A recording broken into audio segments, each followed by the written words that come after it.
Before the echo, there was the sound. Before the silence became a living, suffocating thing, it had to be born. It was born in the sharp, definitive click of a deadbolt sliding into place, a sound that severed a world in two, the before and the after. It began on a Tuesday. A Tuesday so painfully ordinary it would forever feel like a betrayal. The late afternoon sun, the color of weak tea, slanted through the window, illuminating the dust motes dancing in the air, tiny, oblivious galaxies in the space between them. They were sitting at the small kitchen table, the one they'd spent a whole Saturday assembling from a flat-pack box, laughing at the cryptic instructions. 2 mugs of coffee sat between them, cold and forgotten. Alara could see the milky film forming on the surface of hers, a skin growing over a cooling heart. Liam hadn't looked at her for 10 minutes. He had been staring at his hands, turning his own mug, the one with the chip on the rim, around and around on the wooden surface. The circular motion was the only sound in the room, a soft, abrasive whisper that was grating on Alara's last nerve. The silence that preceded the end is a unique species.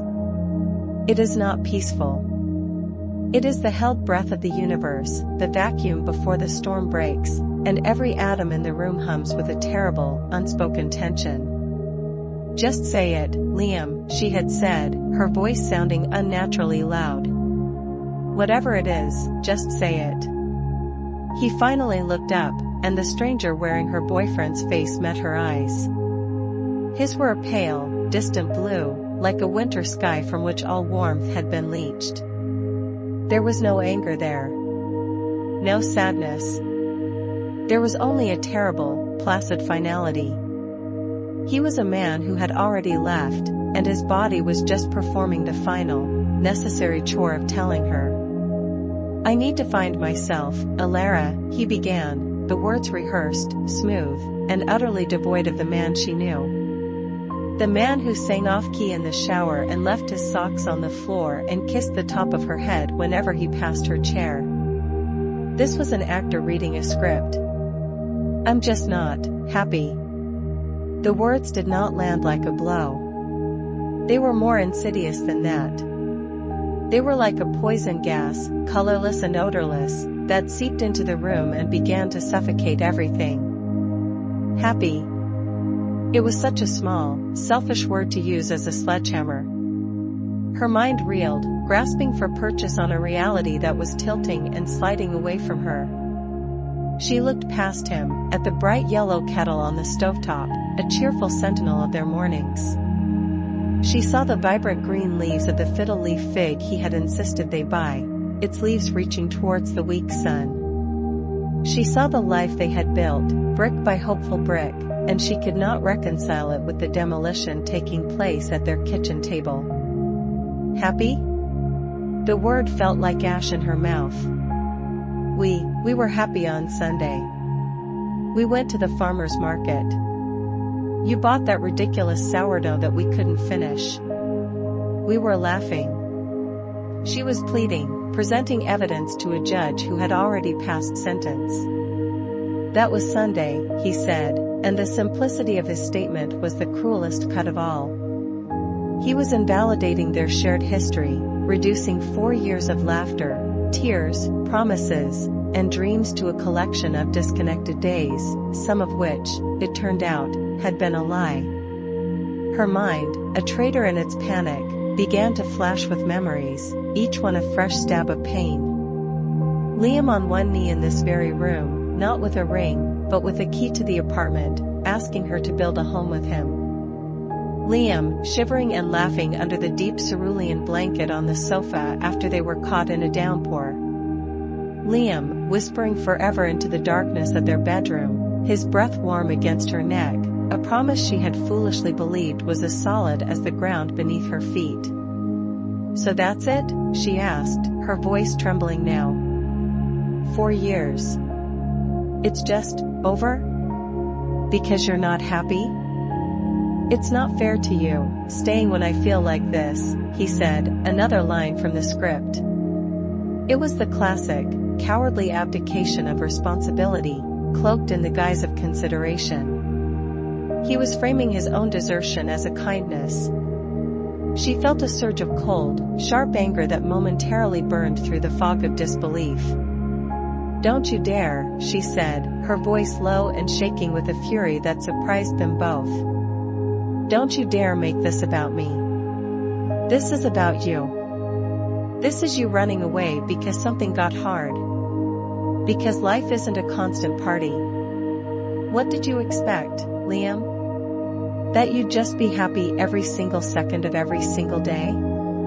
For the first time, a flicker of something real crossed his face, a flash of guilt, of shame. But it was gone as quickly as it came, replaced by that same placid, resolute emptiness. He stood up. The movement was the punctuation mark. The end of the paragraph. The end of the chapter. The end of the book. "My bag's by the door," he said quietly. She hadn't even noticed. A black duffel bag, packed and ready. This was not a spur-of-the-moment decision. This was a premeditated act. A carefully planned escape. The knowledge hollowed her out completely, leaving a cold, cavernous space where her heart used to be. He had been living a double life, performing the role of her partner while secretly planning his exit. Every "I love you" from the past few weeks, every shared meal, every goodnight kiss, was now retroactively poisoned, turned into a masterful, cruel deception. He walked past her, not touching her, a careful 6 inches of space between them. He went to the small bowl by the door where they kept their keys. She heard the faint metallic jingle as he picked his up. Then, a second sound. The soft, heavy clink of his apartment key being placed back in the bowl.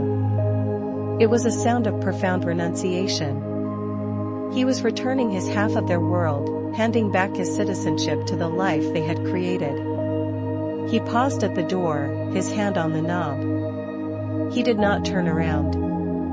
"I am sorry, Alara," he said to the wood of the door. "I really am." She said nothing. There was nothing left to say. The words had been spoken. The demolition was complete. All that was left was for the dust to settle. He opened the door. The sounds of the hallway, the distant hum of the elevator, the muffled sound of a neighbor's television, rushed in for a moment, an alien soundscape from a world that was still turning. Then he stepped through. He did not look back. The door swung shut. The latch caught. And then came the sound. The final, definitive, world-ending click of the deadbolt. Alara did not move. She remained at the kitchen table, staring at the empty chair where he had been sitting. She stared at his mug, with its familiar, character-giving chip. The sunbeam had moved, and the dust motes were no longer visible. The room had grown dim. This was the moment of creation. The genesis of the silence. Tea rushed in to fill the vacuum he had left behind, but it was not empty. It was heavy, a physical pressure that pushed in on her from all sides. It had a texture, like thick velvet, and a weight, like a leaden blanket. It was a living thing, and in that first, terrible moment, she heard its voice. It did not speak in words. It spoke in echoes. The echo of his laughter. The echo of his footsteps. The echo of the key turning in the lock. She sat there as the afternoon bled into evening, and evening bled into a deep, starless night. She did not cry. She did not move. She simply existed in the epicenter of the explosion, a survivor in a city of one, breathing in the quiet, toxic fallout of a life that had just been vaporized. This, she thought, as the oppressive void pressed down on her, crushing the very air from her lungs, was the after. And she had no idea how to survive it. Chapter 1: The Echo of Silence. The silence in the apartment was a living thing. It had weight and texture, a leaden blanket that smothered every sound Alara tried to make. It had been 3 weeks since Liam had walked out, taking with him the laughter, the music, and the easy hum of a shared life. What he left behind was this thrumming, oppressive void and a ghost in every room. Her world had been bleached of its color. Before, their small apartment had been a kaleidoscope of joy, the bright yellow kettle that whistled for their morning tea, the deep cerulean blue of the throw blanket they'd curl under on movie nights, the vibrant green of the many plants Liam had insisted on buying. Now, the kettle sat cold and mute. The blanket was a crumpled, dark shape on the sofa, and the plants were beginning to yellow at the edges, mirroring the slow decay of her own spirit. Each morning, Alara would wake to the sharp, stabbing realization that the space beside her was empty. Her hand would drift across the cold, undisturbed cotton of the other side of the bed, a muscle memory her heart refused to forget. The grief was a physical presence, a constant ache in her chest that made breathing a conscious, laborious effort. She moved through the days in a fog, the world outside her window a muted, out-of-focus film. Friends called, their voices thick with a pity she couldn't bear. Her mother's texts, filled with worried emojis and gentle questions, went unanswered.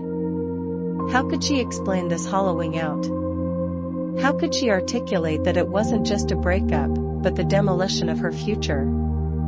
They had built that future together, brick by hopeful brick, and he had taken a sledgehammer to it in a single, 5-minute conversation. I need to find myself, Alara.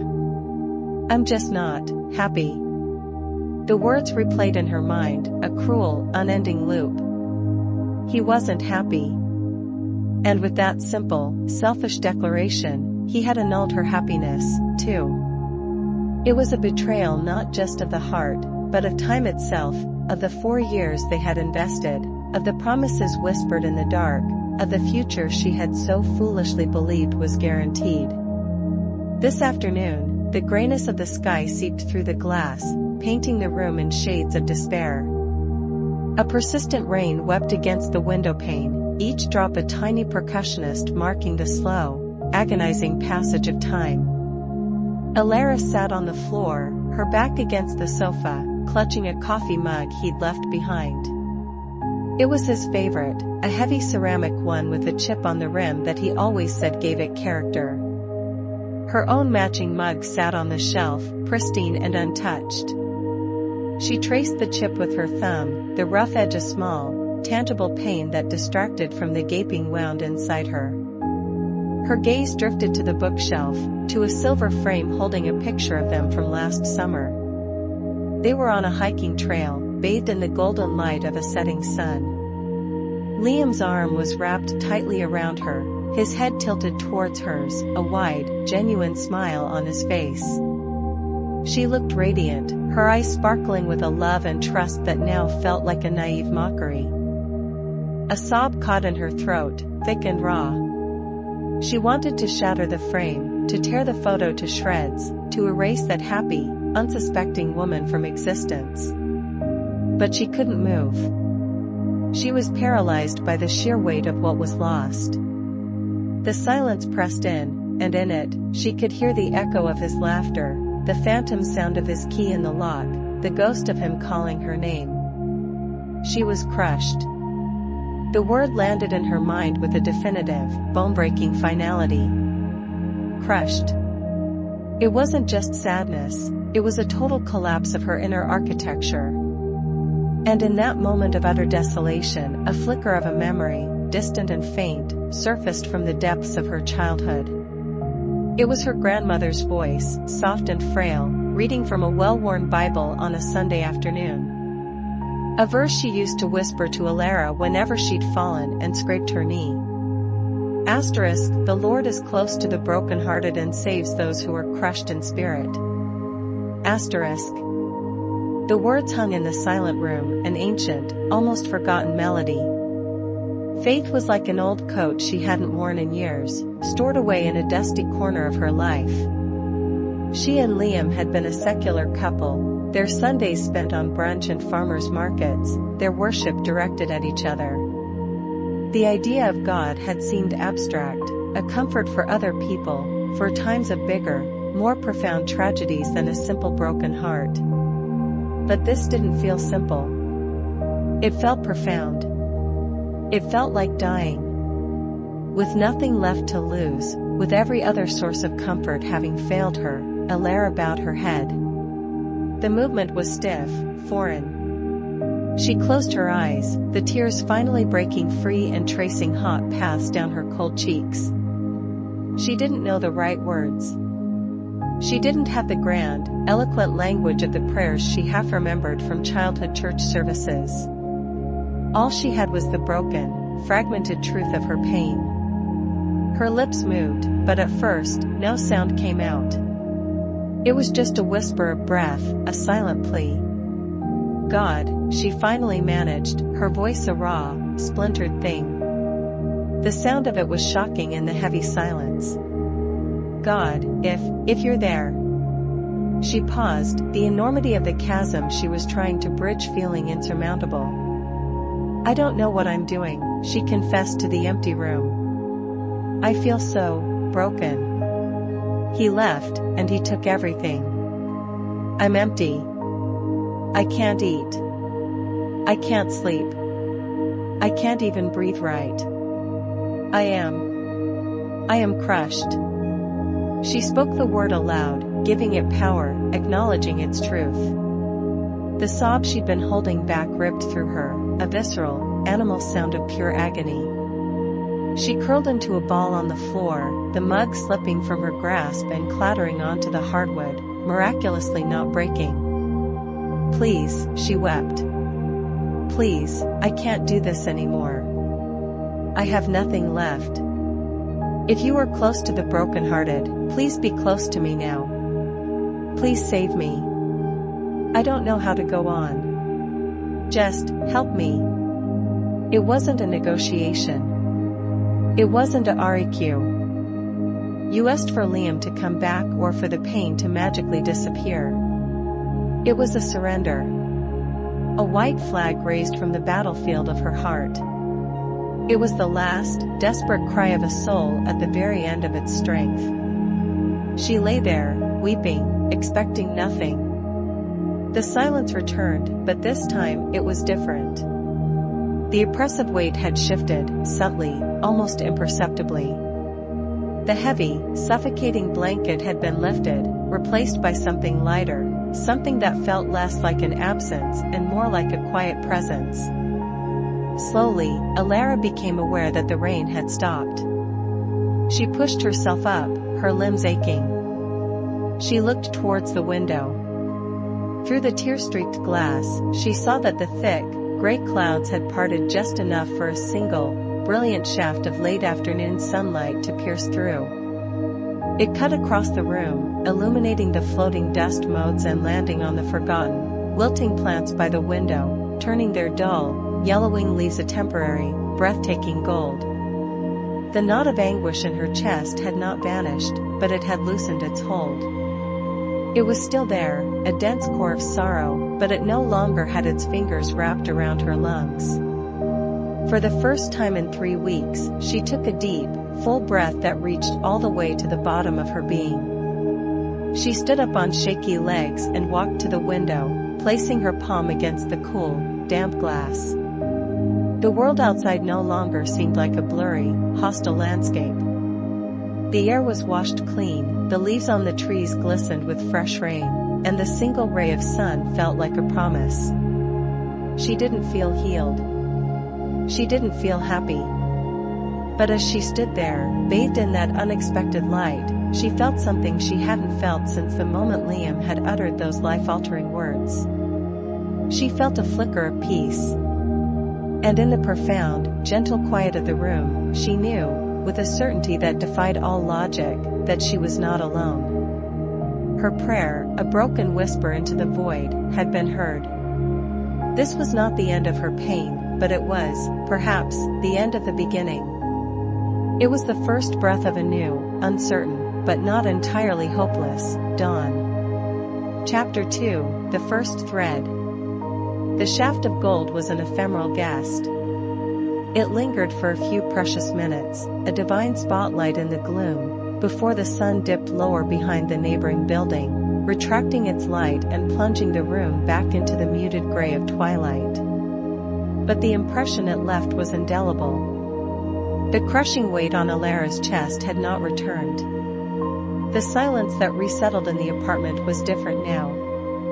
Before, it had been the silence of a tomb, a vacuum where life used to be. Now, it felt like the quiet of a library or a cathedral, a space that held not absence, but reverence. A stillness that was waiting, expectant. Her gaze fell upon the plants, their leaves no longer bathed in borrowed gold but still glistening with the memory of it. They looked pathetic, their stems stooped, their leaves curled in on themselves like fists clenched against a slow defeat. For 3 weeks, she had watched them die, their decay a perfect, passive reflection of her own. They were Liam's plants. He had brought them home one by one, proud of the life he was injecting into their shared space. Letting them die felt like a small, spiteful act of rebellion, a way to let his legacy in this apartment wither and turn to dust. But now, looking at them through the afterglow of that strange, sacred moment, she saw not his legacy, but simply life. Faltering, fragile life that was asking for help. A strange and unfamiliar impulse stirred within her. It was not hope, not yet. It was something more fundamental, agency. For the first time since the door had closed behind Liam, she felt the urge to do something. She walked into the kitchen, her movements slow, as if testing the strength of limbs long unused. The bright yellow kettle caught her eye, and a familiar pang of grief struck her, the ghost of 1,000 shared mornings. But this time, she didn't recoil. She simply acknowledged the pain, a wave she had to let wash over her without letting it pull her under. She filled a glass with water from the tap, the sound of it a shocking intrusion into the quiet. Returning to the living room, she knelt before the nearest plant, a fiddle-leaf fig whose grand leaves were now brown and crispy at the edges. She tipped the water into the dry, compacted soil. It pulled on the surface for a moment before slowly, thirstily, being drawn down into the roots. She watched, mesmerized by the simple physics of it. Giving and receiving. She ran her fingers gently over a dusty leaf, her touch a tentative apology. She went back for more water, again and again, until all 5 of them had been given a drink. It was a small, almost meaningless task in the grand scheme of her shattered world. But as she worked, a fine thread of purpose began to stitch the frayed edges of her consciousness together. It was the first constructive act she had performed in 21 days.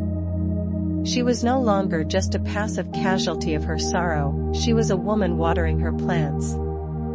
Her task complete, she stood in the center of the room. The ghost was still here, in every object, every shadow. Her eyes landed on the crumpled cerulean blanket on the sofa. The color, once a symbol of comfort and intimacy, now seemed to mock her. She remembered the night they'd bought it, laughing as they tried to both fit under it in the store. The memory was a sharp, clean cut. But instead of collapsing under its weight, she walked over, picked it up, and began to fold it. Her hands were clumsy at first. The fabric felt foreign. She folded it into a neat, tight rectangle, smoothing the wrinkles with the flat of her palm.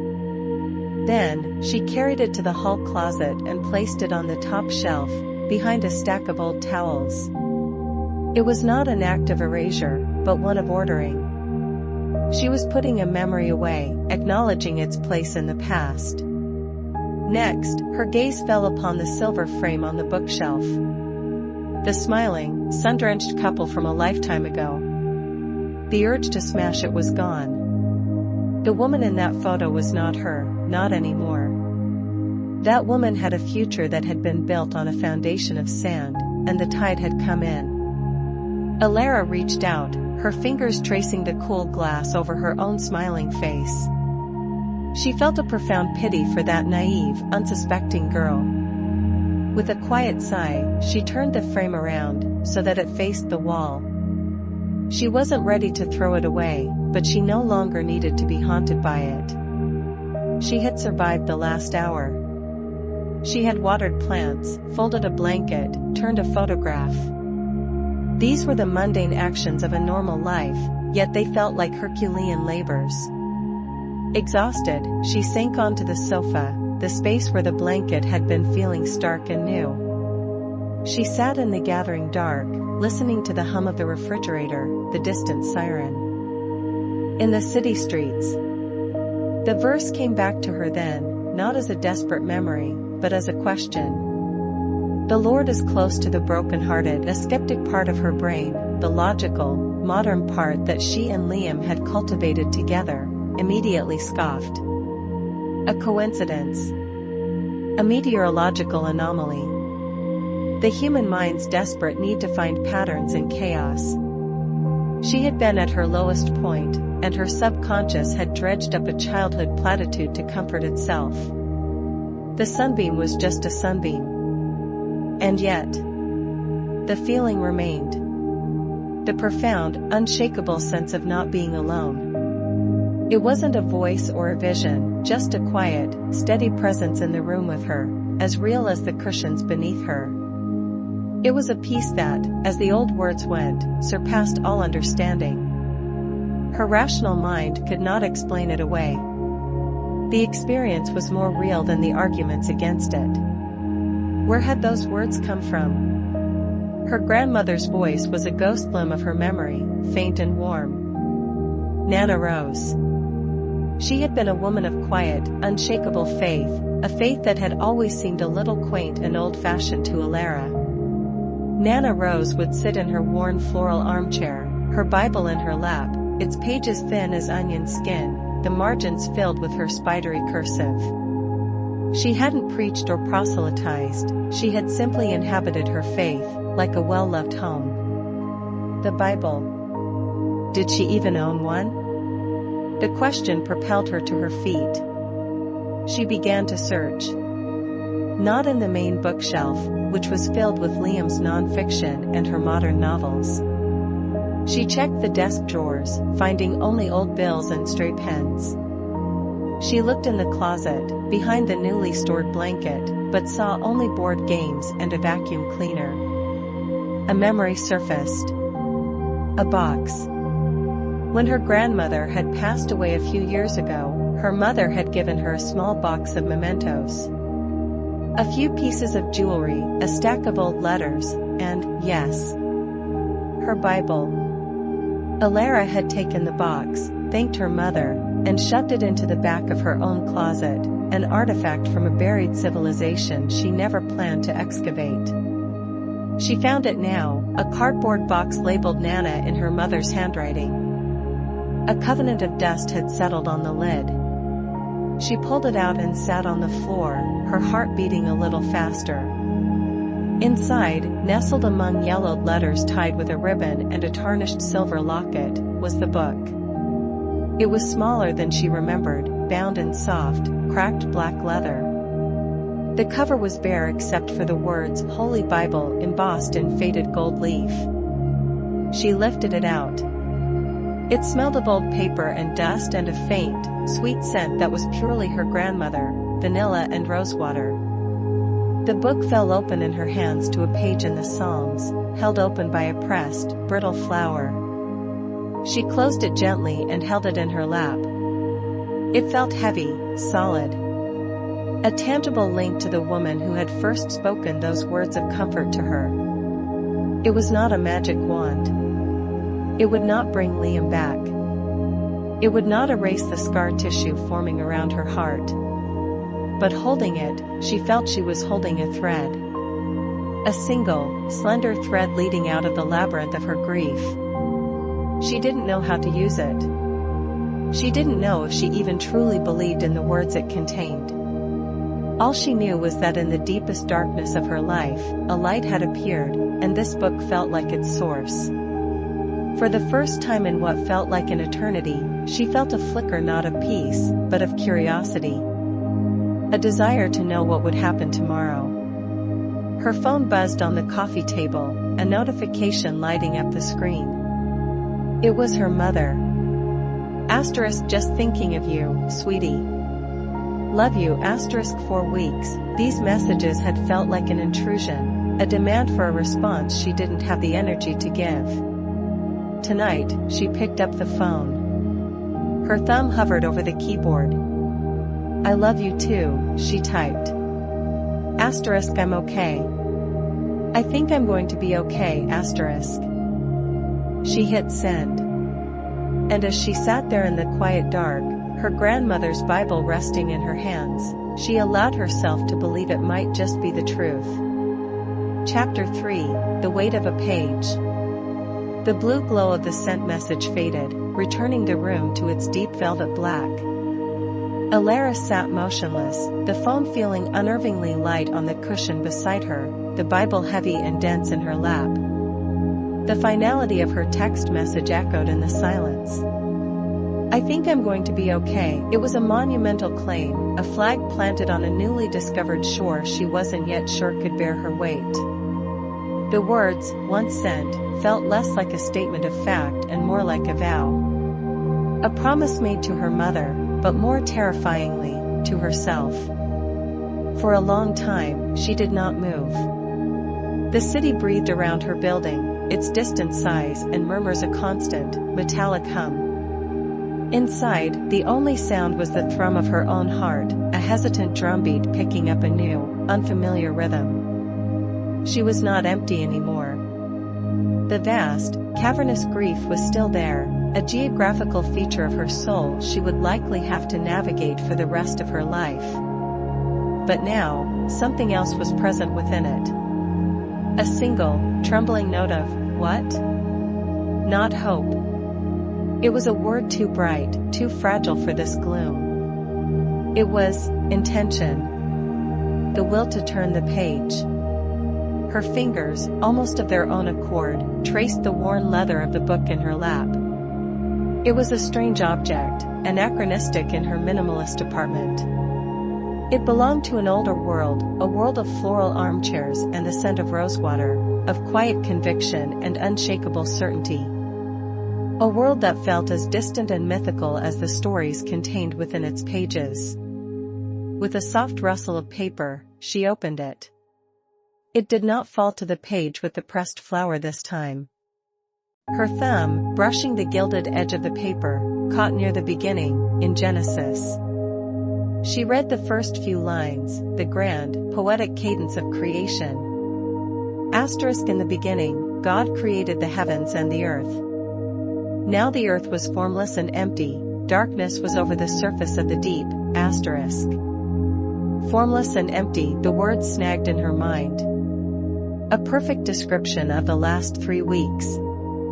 A perfect description of her heart without Liam. She read on, about light being separated from darkness, water from sky. It was a story of ordering, of bringing shape to chaos.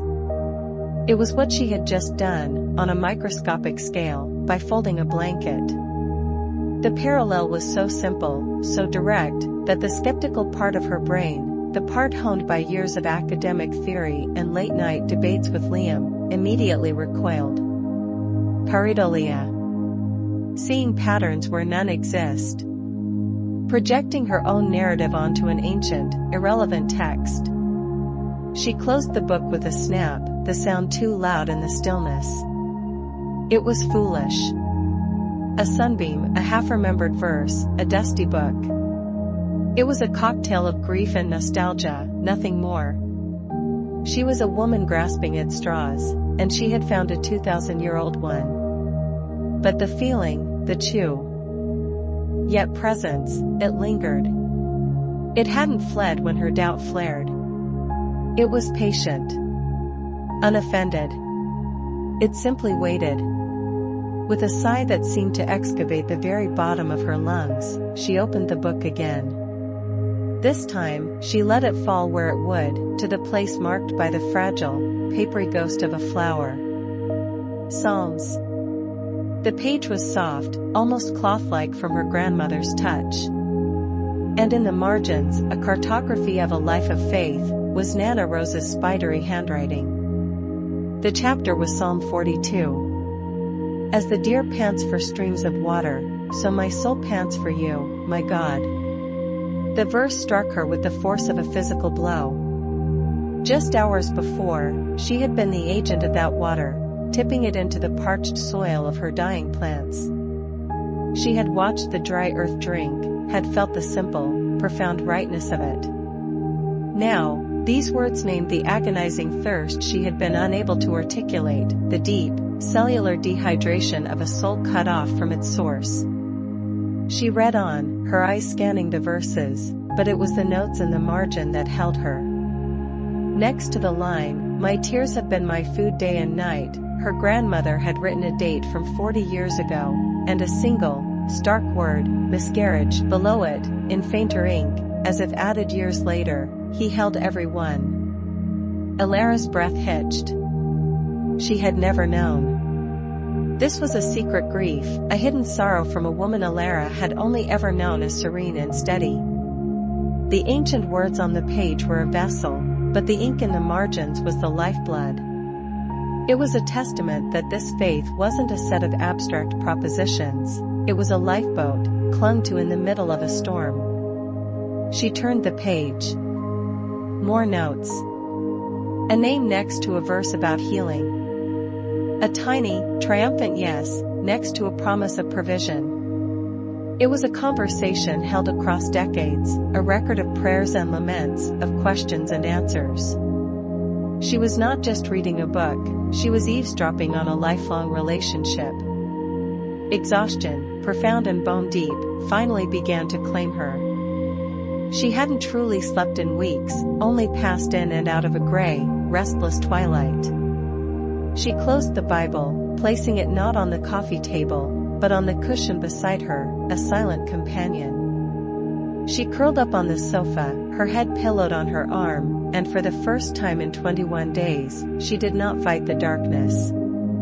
She sank into it, and she slept. She awoke not to an alarm or a nightmare, but to the gentle, unassuming light of a cloudy morning. The room was gray, but it was a soft, clean gray, not the oppressive, suffocating shade of yesterday. For a moment, she was disoriented, her neck stiff from the angle at which she'd slept. Then her eyes fell on the Bible, and the memory of the night before returned, not as a dream, but as a quiet, solid fact. She sat up, her body aching, but the crushing weight on her sternum was gone. In its place was a dull, manageable ache, the feeling of a wound that has finally begun to heal. Her gaze drifted to the plants. And then she saw it. The fiddle-leaf fig, the one she had watered first. One of its tightly curled upper leaves had relaxed overnight. It had not fully opened, but its posture had changed from a clenched fist to a hand loosely cupped. It was a minuscule change, one she would never have noticed before. But today, it was a resurrection. A sign. Life, however faltering, was responding to care. A small, green affirmation of her own small, faltering act. A real, genuine smile touched Alara's lips. It felt like a foreign muscle, stiff from disuse. The agency that had stirred in her yesterday was still there. It propelled her to her feet and into the kitchen. The room was a disaster zone, a monument to her neglect. A precarious tower of plates caked with dried food stood in the sink. The counter was littered with empty cartons and coffee-stained mugs. The air was sour with the smell of stale garbage and decay. For 3 weeks, this room had been a no-go zone, a place too saturated with the ghosts of shared meals and morning routines. Today, she saw it not as a mausoleum, but as a problem to be solved. An act of ordering to be performed. She tied her hair back, found rubber gloves under the sink, and turned the hot water on. The steam that billowed up felt like a purification. She worked methodically, her movements clumsy at first, then gaining rhythm. She scraped, and scrubbed, and rinsed. Each clean plate stacked in the drying rack was a small victory.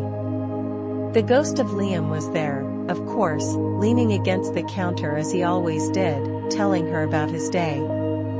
The memory pain was sharp, but she did not let it paralyze her. She acknowledged it, yes, that happened. It was beautiful. It is over, and she kept scrubbing.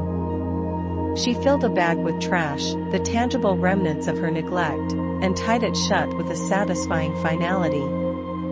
She wiped down the counters, the scent of lemon-scented cleaner cutting through the stale air. An hour later, she stood in the center of a gleaming kitchen. It was just a clean kitchen. But it felt like a miracle. Her eyes landed on the bright yellow kettle. For the first time, she saw it not as their kettle, but as her kettle.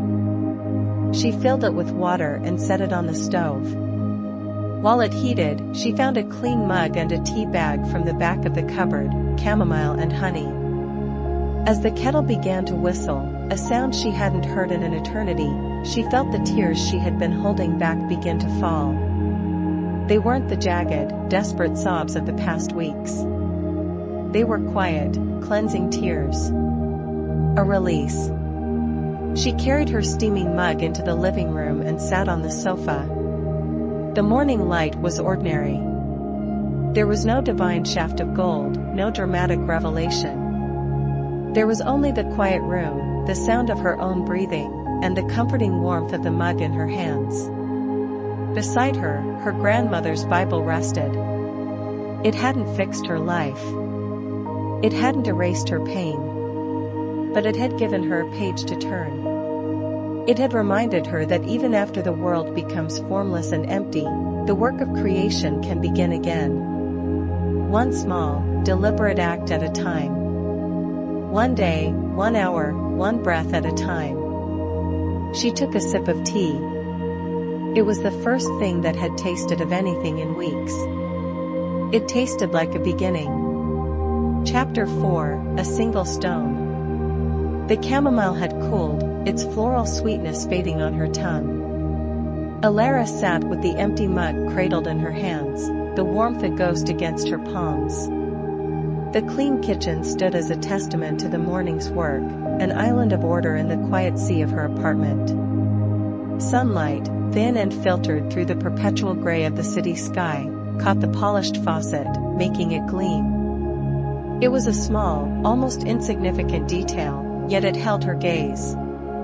It was a reflection. Proof that something in her world could be made to shine again. The piece, however, was fragile. It existed only within the frame of the kitchen doorway. Beyond it, the living room still bore the smudges of her neglect. A discarded throw blanket, the indent on the sofa where she had slept, a stack of unopened mail on the floor, each was a small monument to her stasis. The bedroom, a place she hadn't entered for more than a few minutes at a time, remained a sealed tomb. She had scrubbed one room clean, but the rest of the house, the rest of her life, was still formless and empty. Her gaze fell again to the Bible beside her. It no longer seemed like an alien artifact. In the soft morning light, its worn leather cover looked less like a relic and more like a tool, something meant to be used, its edges softened by purpose. Yesterday, she had been a passive recipient of its comfort, a shipwrecked sailor clinging to a piece of driftwood. Today, she felt a different impulse. Not desperation, but a quiet, tentative curiosity. She picked it up. The weight was familiar now, reassuring. She didn't hunt for a specific passage or wait for it to fall open to a marked page. Instead, she let her thumb guide the pages, a gentle whisper of paper, until it settled somewhere in the thick middle. Proverbs. The heading was stark and simple, a book of wisdom, of instruction. She wasn't seeking a thunderclap of revelation, just a word. A sentence. A single stone to place on the one she had laid yesterday. Her eyes scanned the dense columns of text, the words of a king to his son, ancient advice on diligence and folly, life and death. Then, a line seemed to lift itself from the page, catching the light just as the faucet had. The wise woman builds her house, but with her own hands the foolish one tears hers down. Alara read it once, then again. The breath left her lungs in a slow, pained hiss. For 21 days, she had been that foolish woman. With every meal skipped, every call ignored, every curtain left drawn, she had been tearing her house down. Her body, this apartment, her life, she had been dismantling it all with the methodical, unthinking devastation of a rising tide.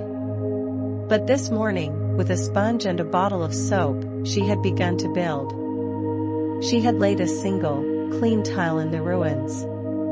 The verse wasn't a condemnation. It felt like an observation, a simple statement of a profound truth, a law of spiritual physics.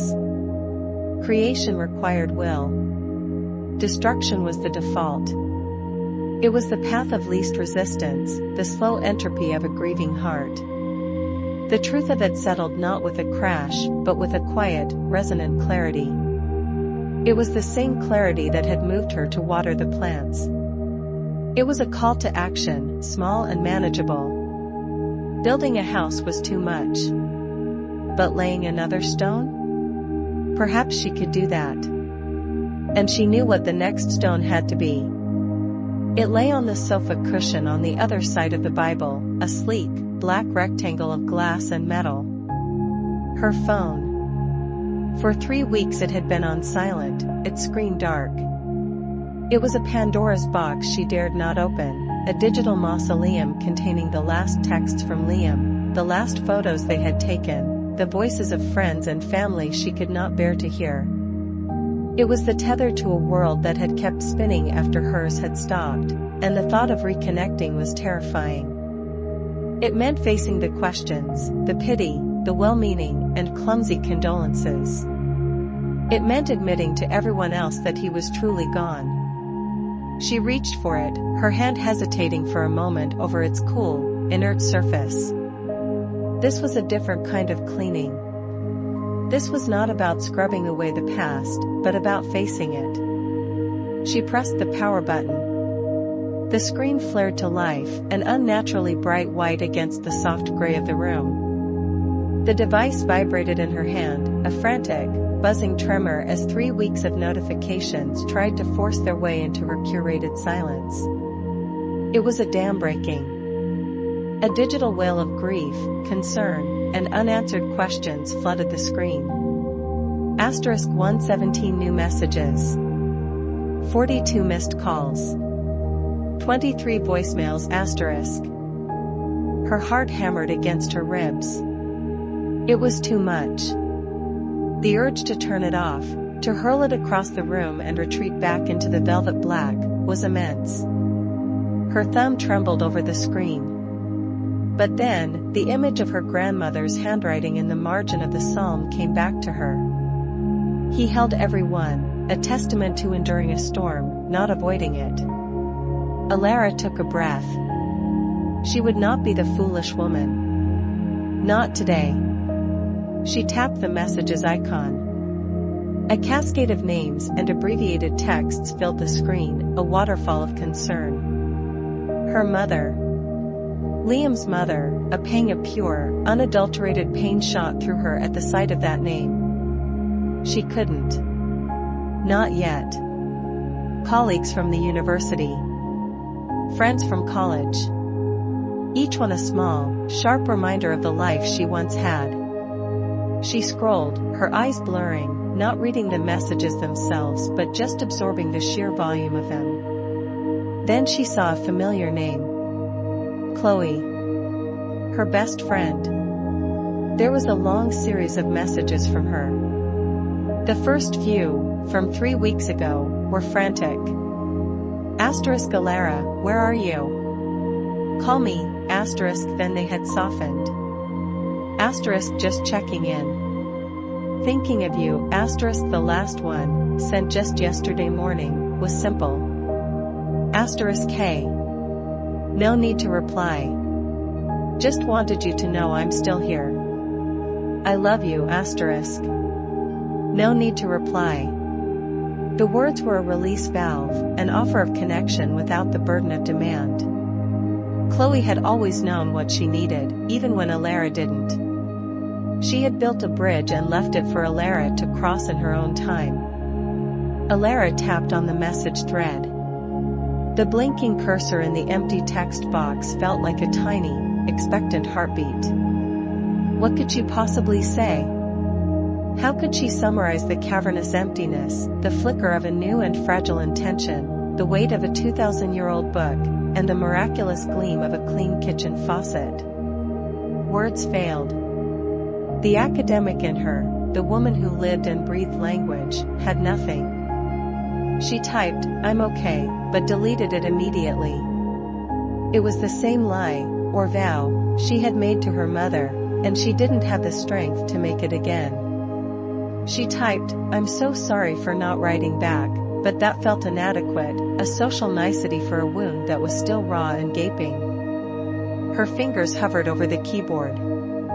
The foolish woman tears her house down. The wise woman builds. One stone at a time.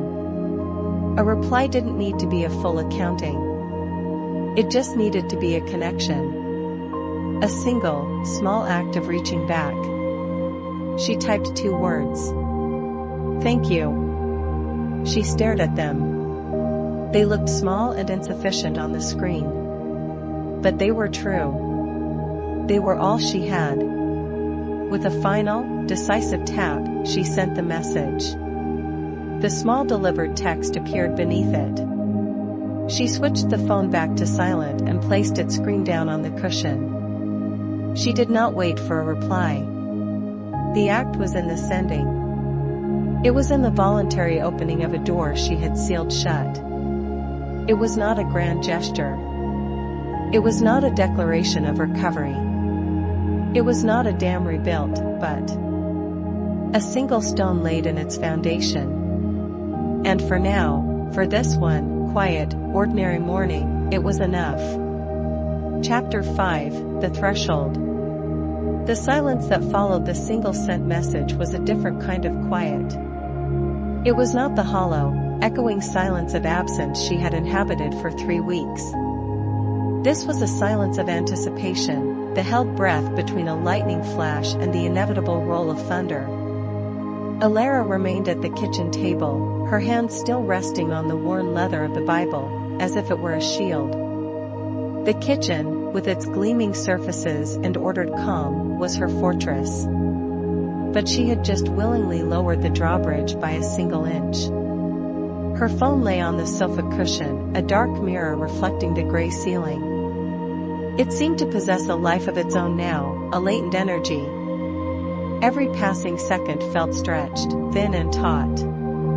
She imagined the message traveling through an invisible world of signals and towers, arriving in Chloe's hand with a soft chime. She pictured Chloe's face, the furrow of concern that would soften into relief, perhaps even a smile. And then what? A reply, a question, a demand. The thought made her stomach clench. The act of sending had been hers, a small exertion of will. But the response was beyond her control. She had cast a stone into a still pond and now could only wait for the ripples to reach her shore. She found herself counting her breaths, a slow rhythm to anchor herself against the rising tide of anxiety. 1. The wise woman builds. 2.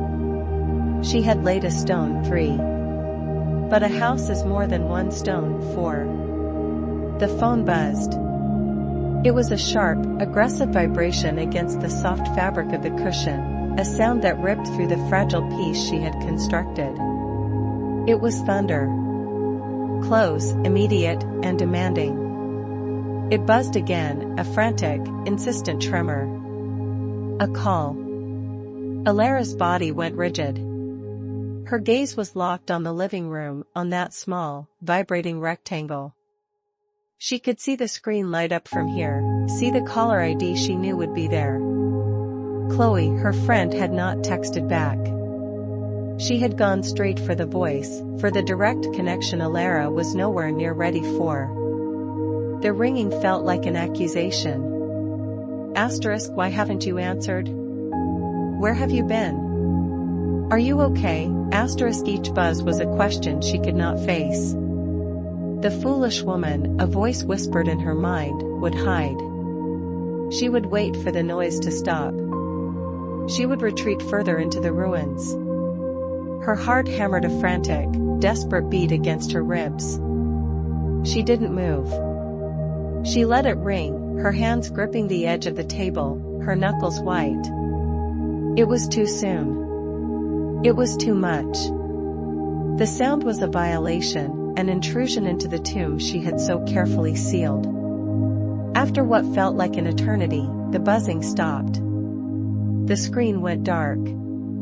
Silence returned, but it was tainted now, laced with the phantom vibration of the call. She had failed the first test. She had heard the world knocking and had refused to answer. The shame was a bitter, metallic taste in her mouth. She had built her house with a clean kitchen, and then, at the first sign of a visitor, had slammed the door and hidden behind the furniture. She closed her eyes, pressing the heels of her palms into them. She was a fraud. A single text message meant nothing if it wasn't followed by the courage to face the consequences. She was still that foolish woman, tearing things down with inaction, with fear. Then, a new sound. It was softer than the phone's ring, more resonant. A clear, two-tone chime that echoed from the hallway. The doorbell. Alara's eyes snapped open. Her blood ran cold. No. It couldn't be. Friends called first. They texted. They didn't just show up. But Chloe always had. Chloe had never been one for protocol when she was worried. The chime came again, patient but firm. It was a sound from another life, a life of takeout deliveries and friends dropping by for movie nights.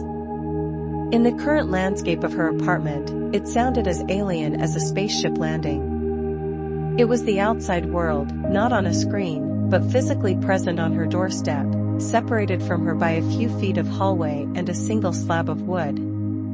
Panic, cold and sharp, seized her. She couldn't be seen. Not like this. Her hair was unwashed, a tangled mess. She was wearing the same worn sweatpants and oversized t-shirt she'd been in for days. The living room was a testament to her apathy, the bedroom a forbidden zone. The person Chloe knew, the organized, capable, articulate Alara, did not exist anymore. Only this hollowed-out shell remained. She stayed frozen at her kitchen table, listening. Perhaps she would go away. If there was no answer, no sign of life, she would assume Alara was out. She would leave. But she heard the soft scuff of shoes on the welcome mat in the hall. She wasn't leaving. She was waiting. Chloe knew her. She knew Alara hadn't left this apartment in 21 days. The text message had not been a sign that Alara was rejoining the world, it had been a flare, a distress signal. And Chloe, her steadfast, loyal friend, had come to the rescue. The truth was a crushing weight. Chloe was not there to judge the mess or the unwashed hair. She was there because she loved her. And by hiding, by refusing to open the door, Alara wasn't just protecting herself, she was rejecting that love. She was tearing down one of the most important structures in her life, friend by friend, stone by stone. The wise woman built her house. The words were no longer just a line of ancient text. They were a command. Building wasn't just about cleaning and organizing. It was about connection. It was about unlocking doors, not sealing them. Slowly, as if moving through deep water, she pushed her chair back. The scrape of its legs against the linoleum was deafeningly loud. She stood, her body stiff and unused to sudden movements. The short walk from the kitchen, through the neglected living room, to the front door felt like a pilgrimage across a barren wasteland.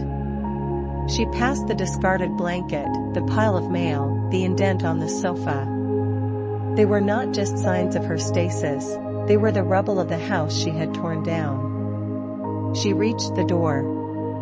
Her hand trembled as she reached for the peephole. She hesitated, her forehead resting against the cool wood. She took a single, ragged breath. One more stone, she thought.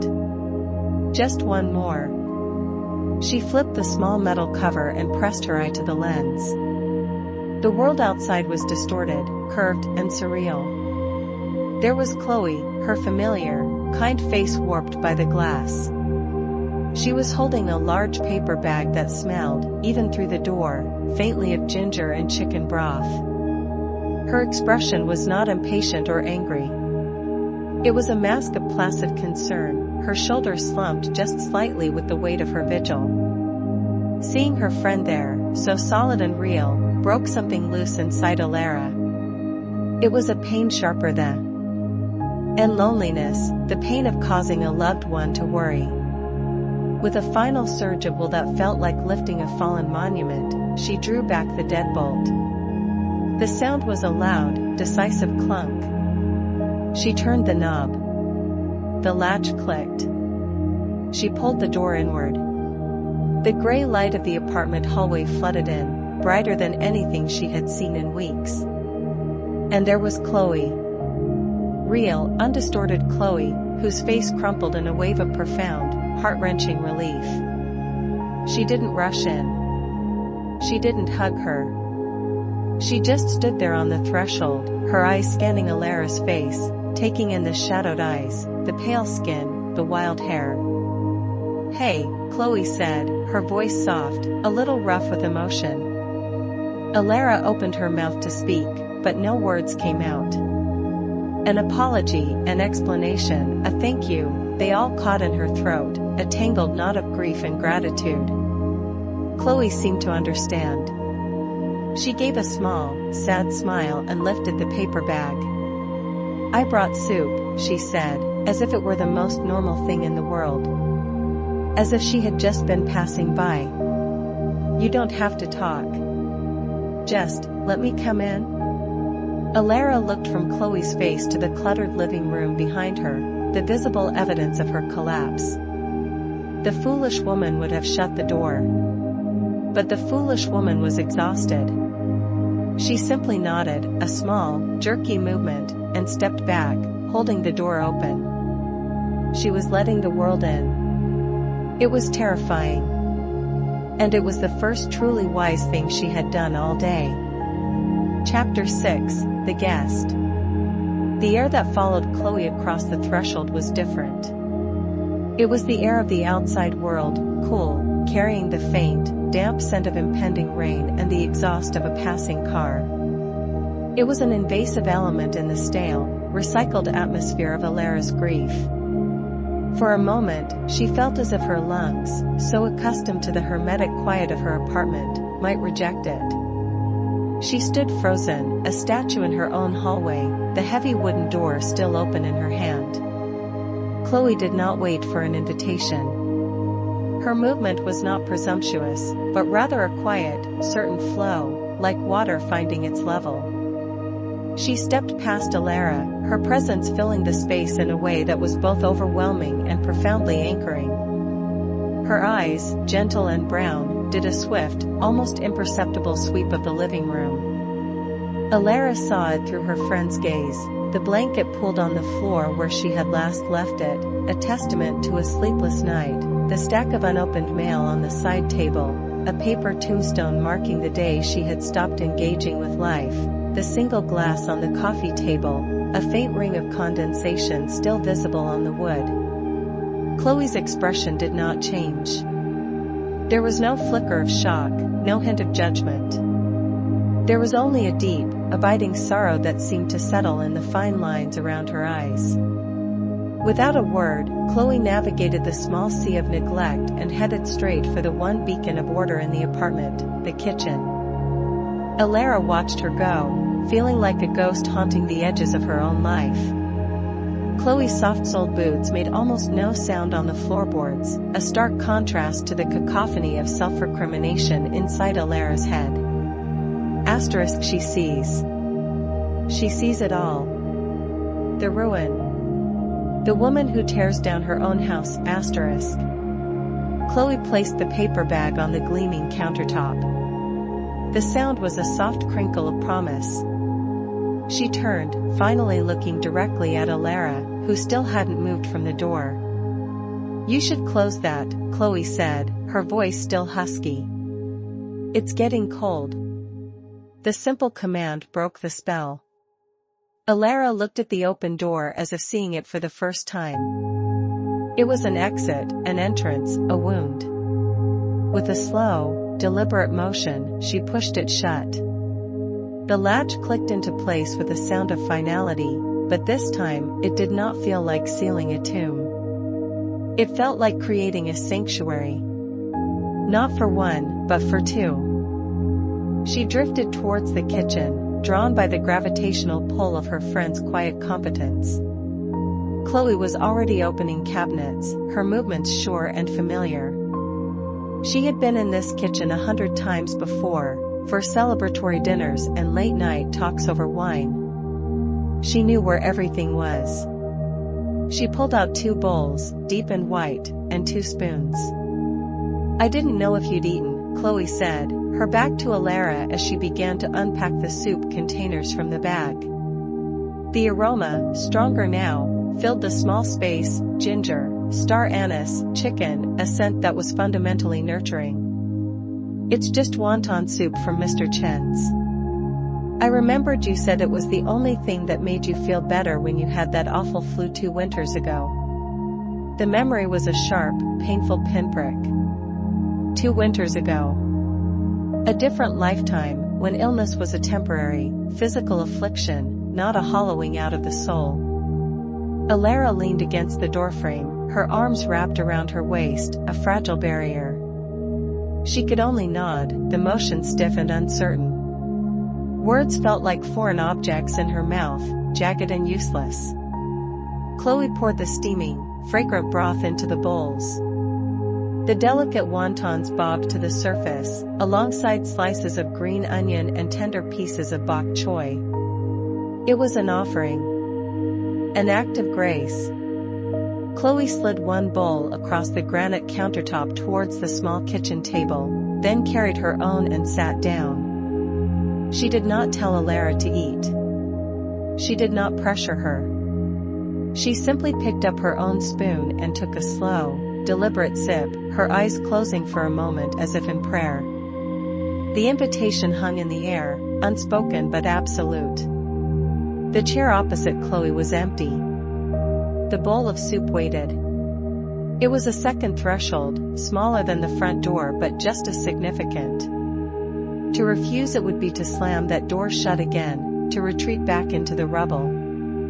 The foolish woman starves herself in a locked room. Her feet moved, seemingly of their own accord. She slid into the chair, the familiar would cool against her legs. Her hands, still trembling slightly, rested on either side of the bowl.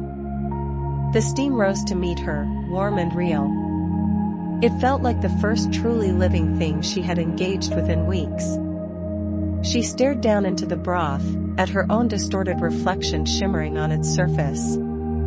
She looked like a stranger, gaunt, haunted, lost.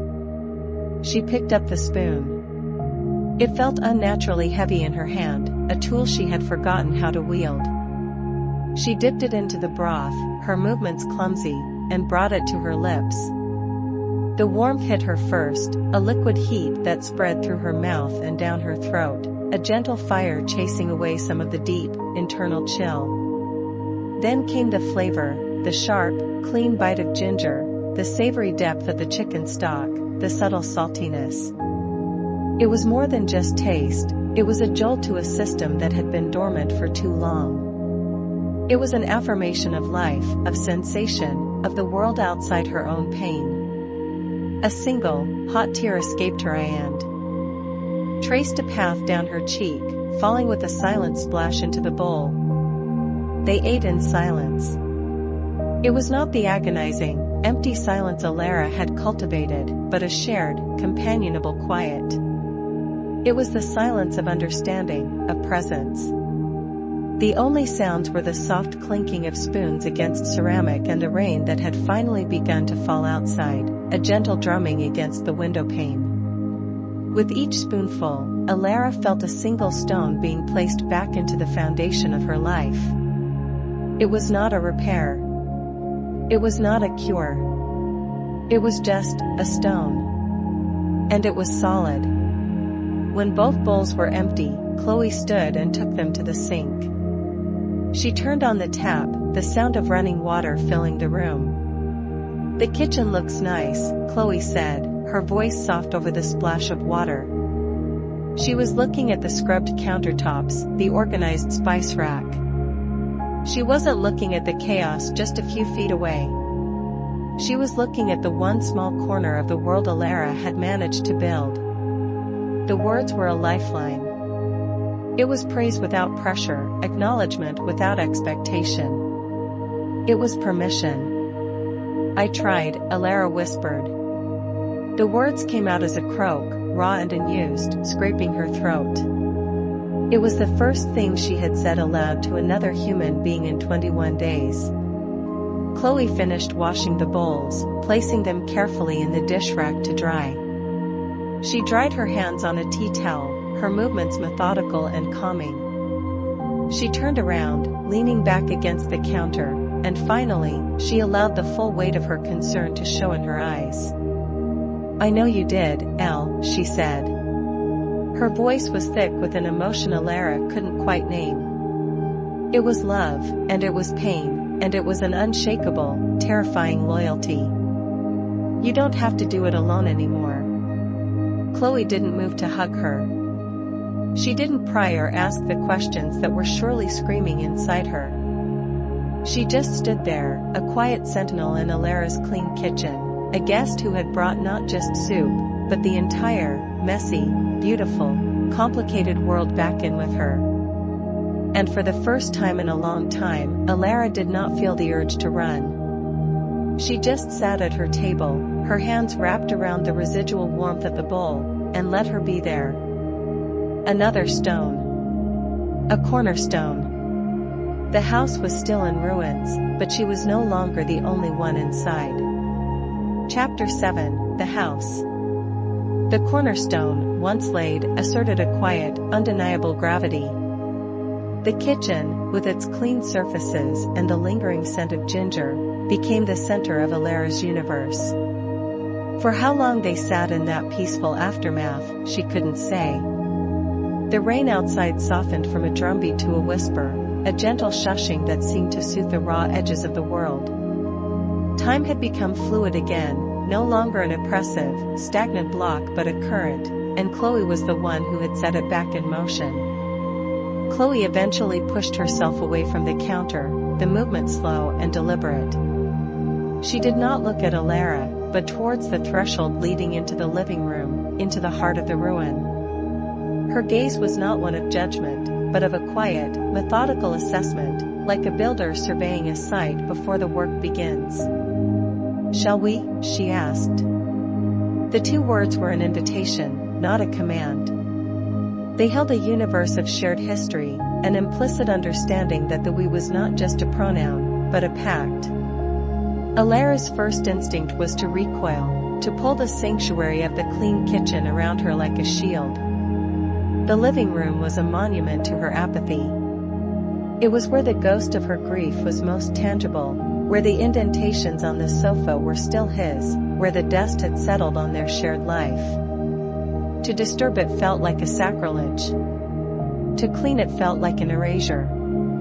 But then she looked at Chloe, standing there with her quiet strength, and she saw the truth. The room was not a monument, it was a cage. And Chloe was holding the key. Alara gave a single, sharp nod. The motion felt decisive, a physical commitment that her voice was not yet ready to make. Chloe moved first, picking up the blanket pulled on the floor. She did not shake it out with brisk efficiency, but gathered it gently, as if it were something precious and wounded. She began to fold it, her hands smoothing the worn fleece, turning a symbol of collapse into an object of comfort. Alara watched for a moment, then crossed the threshold and took one end of the blanket. Together, they folded it into a neat square. The synchronicity of their movements was an old, familiar dance. They placed it over the back of the sofa. It was a small thing, but the room already felt different. It could breathe a little better. One act led to another. Chloe gathered the single glass from the coffee table and took it to the sink. Alara picked up a discarded book, its spine bent where she had let it fall from her hands weeks ago, and placed it back on the shelf. They moved in a comfortable, orbiting silence, each tackling a small pocket of chaos. There was no master plan, only a series of quiet, intuitive gestures. Dusting a surface. Straightening a stack of magazines. Plumping a cushion. With each small act of restoration, Alara felt a corresponding shift inside her. She was not erasing him, she was making space. Space for the memory of him to exist without being suffocated by the debris of her despair. Then Chloe stopped. She stood before the side table, her back to Alara, her posture still. She was looking at the stack of unopened mail. The paper tombstone. "Elle," she said, her voice soft but clear. "We should look at these." The air thickened. This was different from dusting or folding. This was a direct engagement with the world she had barred at the door. It was a collection of demands, obligations, and reminders from a life that had moved on without her. "They can wait," Alara heard herself say, the words thin and brittle. "It's just bills. Junk." Chloe didn't turn around. "Some of them can," she agreed. "And some of them can't." She reached out and gently slid the stack towards her. "We'll do it together. We'll make a pile for trash, a pile for later, and a pile for now. That's all."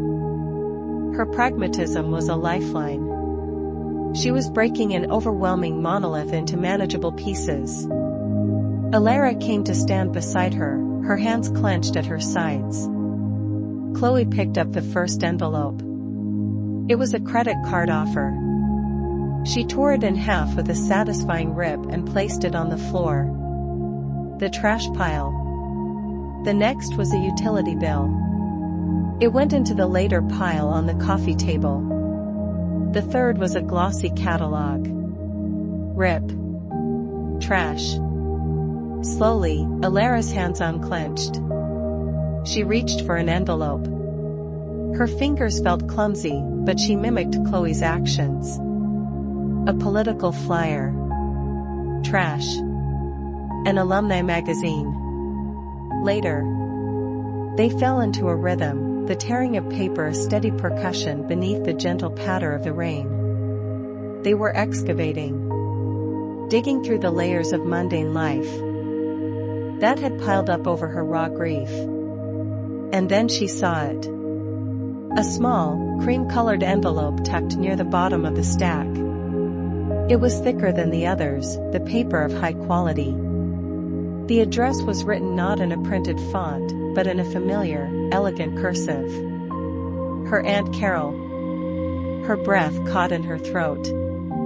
Her fingers froze around the envelope. This was not a bill or an advertisement. This was a message from a world that knew her pain. A condolence card she had left unread, burying it under a mountain of triviality.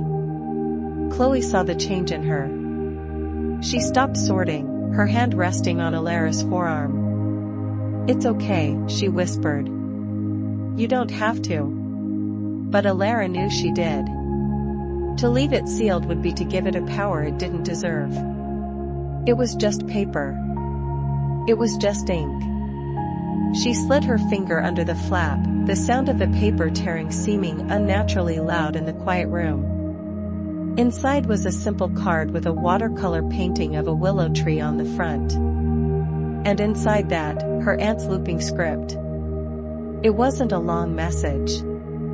It was full of the usual phrases, asterisk so sorry for your loss, thinking of you, he was a wonderful man star. But it was the last line that shattered the fragile dam she had built inside her. Asterisk I remember the day he taught you both to skip stones at the lake. He had so much patience. He loved you so much, Elara asterisk.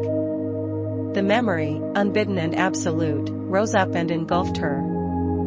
She was 10 years old, standing on the shore of the lake, the flat, gray stones cool in her palm. His hand on hers, showing her how to flick her wrist just so. The plink plunk plink of the stone dancing across the water's surface, and his laughter, a warm, rumbling sound that made the whole world feel safe. A sob tore from her throat, a ragged, ugly sound. The card slipped from her fingers. The tears she had held back for weeks, the great, silent ocean of her grief, finally broke its banks. It was not a gentle weeping, it was a storm, a violent, purging torrent that shook her entire body. She bent over, wrapping her arms around her stomach as if to hold herself together. Chloe didn't say don't cry. She didn't offer platitudes. She simply moved closer, her arm coming around Elara's shoulders, a solid, grounding weight. She stood with her in the heart of the storm, an anchor against the tide, letting the waves of sorrow crash and break and finally, begin to recede. When the last of the sobs had quieted to shuddering breaths, Elara straightened up, feeling hollowed out and strangely clean. She leaned her head against Chloe's shoulder, exhausted. I'm sorry, she whispered, her voice thick and broken. Never be sorry for that, Chloe said, her own voice husky with emotion. Never. They finished the mail. The remaining letters held no more emotional landmines. They were just paper. When the last one was sorted, a profound quiet settled over the room. The sun, which had been hidden all day, broke through the clouds, sending a low, golden beam of light through the window. It illuminated the swirling dust motes in the air, making them dance like tiny, brilliant stars. The apartment was not perfect.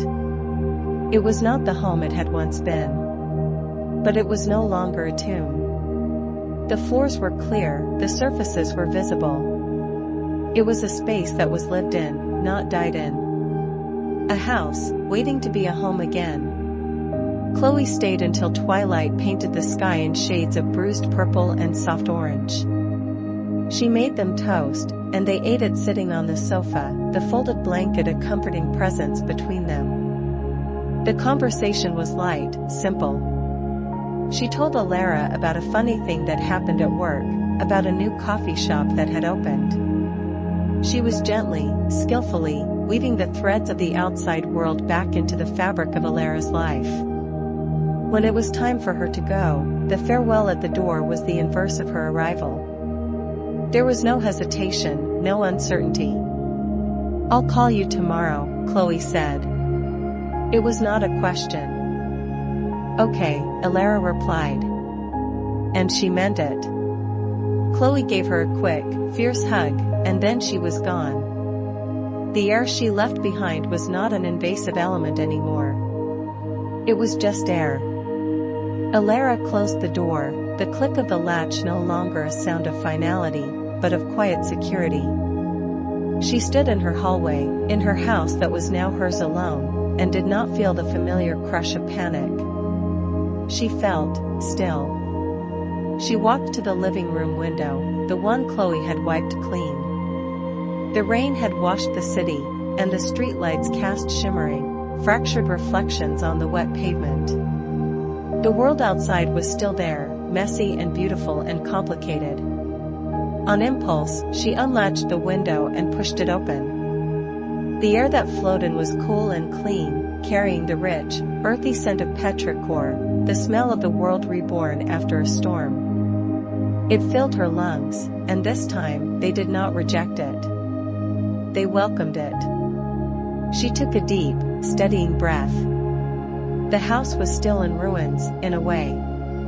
The foundation was just beginning to set, stone by painful stone. But tonight, for the first time, she was not its ghost.